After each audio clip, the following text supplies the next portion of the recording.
Imagine stepping into the wild, where nature's balance is delicately maintained, yet sometimes this balance tips, prompting governments and conservation organizations to make a contentious decision, culling certain wildlife populations.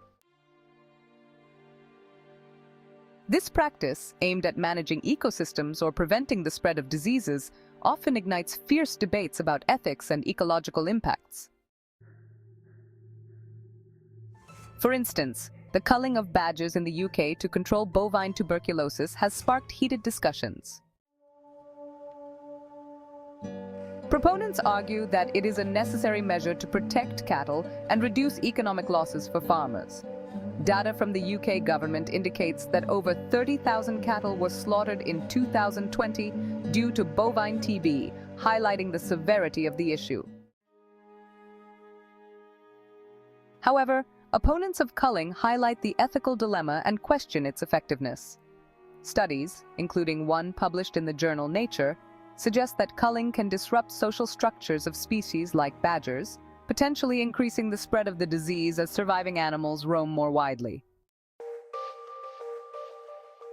Similar controversies arise in the management of deer populations in the United States, where overpopulation leads to issues like habitat degradation, increased vehicle collisions, and the spread of tick-borne diseases. According to the Insurance Institute for Highway Safety, there are approximately 1.5 million deer vehicle collisions annually in the US, causing over $1 billion in vehicle damage. Yet, the ethics of culling are deeply troubling for many. Animal rights advocates argue that non-lethal methods, such as contraception or relocation, should be prioritized. The emotional and psychological distress caused by culling is also a significant concern, as highlighted by the public outcry against the mass culling of kangaroos in Australia. In 2018, Australia culled millions of kangaroos due to overpopulation, sparking debates about the humane treatment of these iconic animals and the impact on their social structures. The ecological impacts of culling are also complex. While it can help manage overpopulated species and protect other wildlife and plant communities, it can also lead to unforeseen consequences.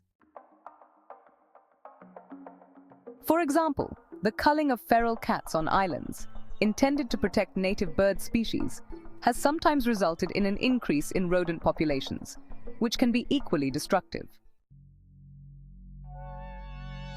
A study published in the journal Biological Conservation emphasizes the need for comprehensive ecosystem management plans that consider the long-term effects of culling. This contentious practice raises a critical question. Is culling a necessary tool for ecosystem management, or does it cross ethical boundaries that demand more humane alternatives?